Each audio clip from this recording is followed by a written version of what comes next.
Hello friends केमन आছো সবাই আশা করি সবাই খুব ভালো আছো আর আজকে বিশেষ দিন আজকে তো সবাই খুব ভালোই আছো আজকে রথ যাত্রা সবাই জানো সেটা আজকে আমাদের এখানেও রথ হয় দুটো তিন চারটে রথ হয় এখানে তো আমাদের পাশের বাড়িতেই একটা রথ আছে এখানে রথ টানা হয় প্রথমে ছোট হতো আজকে এবছর অনেকটা বড়ই করেছে আর ওখানে আমাদের গপুও কিন্তু চলে গেছে সকাল সকাল আর আমরাও স্নান করে নিয়েছি আর হ্যাঁ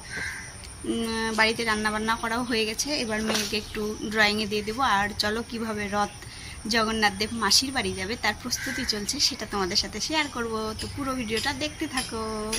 চলো পাড়াতে রথ হয়ে কিন্তু আমাদের গোপুসোনা প্রত্যেক বছরই চলে আসে রথে উঠতে আর দেখো সকাল সকালে এসছে আর এখানে ভোগ হয়েছে সকালে বাল্যভোগ হয়েছে আর দুপুরে ভোগ আরতি কীর্তন হবে সবটা তোমাদের সাথে আমি ব্লগেই শেয়ার করব তো তোমরা যারা আমার চ্যানেলে এখনও সাবস্ক্রাইব করোনি তারা প্লিজ সাবস্ক্রাইব করে দিও আর আজকে সবাই রথের দড়ি টানো আর জগন্নাথের আশীর্বাদ পাও বাই বাই।